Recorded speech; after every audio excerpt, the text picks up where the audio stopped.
இன்றைக்கி நெய்வலங்காய் மாலாடு அப்படின்னு பேர் சொல்லக்கூடிய ஸ்வீட்டு தான் இன்றைக்கி செய்ய போகிறோம். வாங்க எப்படி செய்யலாம்னு பார்த்துடலாம். இதுக்கு முதல்ல ஒரு கப் பொரிக்கடலை எடுத்துக்கலாம்.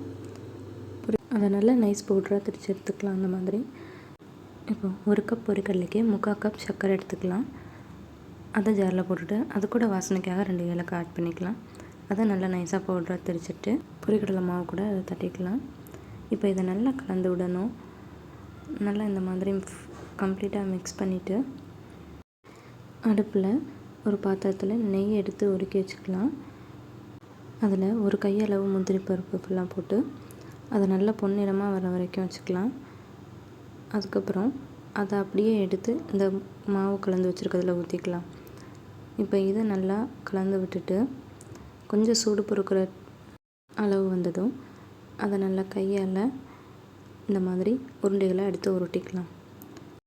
உருண்டை பிடிக்க வராமல் மாவு கொஞ்சம் ட்ரையாக இருந்துச்சுன்னா கூட கொஞ்சமாக நெய்யை உருக்கி இதோட ஆட் பண்ணிக்கலாம். அப்போ நல்லா இந்த மாதிரி நல்லா கெட்டியாக உருண்டை பிடிச்சி வச்சிடலாம். கொஞ்சம் சூடு லைட்டாக இருக்கும்போதே அதை பிடிச்சி வச்சிடணும். இவ்வளோதான், மாலாடு ரெடி ஆகிடுச்சு.